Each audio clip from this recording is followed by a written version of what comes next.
घुस गेले रात छौरा खिड़की से, घुस गेले रात छौरा खिड़की से।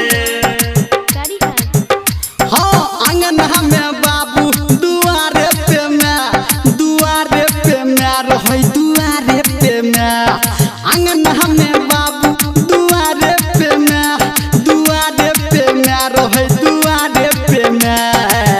घुस गेले रात छौरा खिड़की से, घुस गेले रात छौरा खिड़की से, घुस गेले रात छौरा खिड़की से, घुस गेले रात छौरा खिड़की से, घुस गेले रात छौरा खिड़की से, घुस गेले रात छौरा खिड़की से।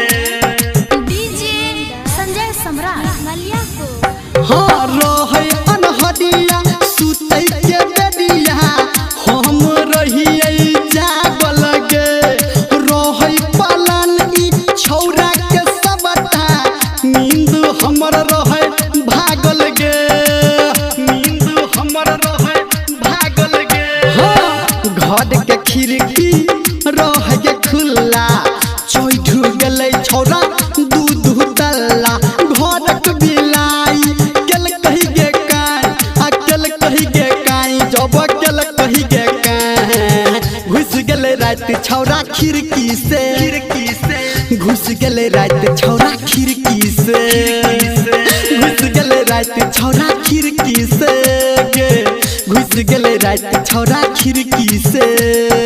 घुस गेले रात छौरा खिड़की से, घुस गेले रात छौरा खिड़की से। डीजे संजय सम्राट।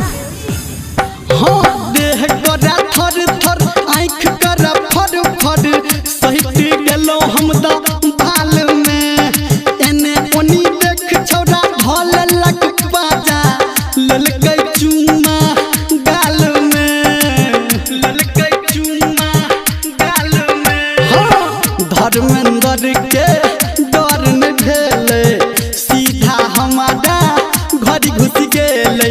ऊ कहलो हाँ हाँ हम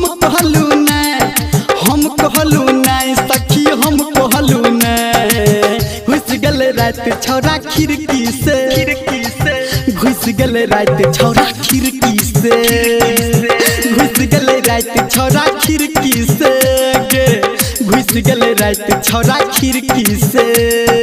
आंगन में बाबू दुआरे पे मैं रहे दुआरे पे मैं। घुस गेले रात छौरा खिड़की से, घुस गेले रात छौरा खिड़की से, घुस गेले रात छौरा खिड़की से, घुस गेले रात छौरा खिड़की से। ओ तो बच गेलिए नहीं तो पकड़ा जेती।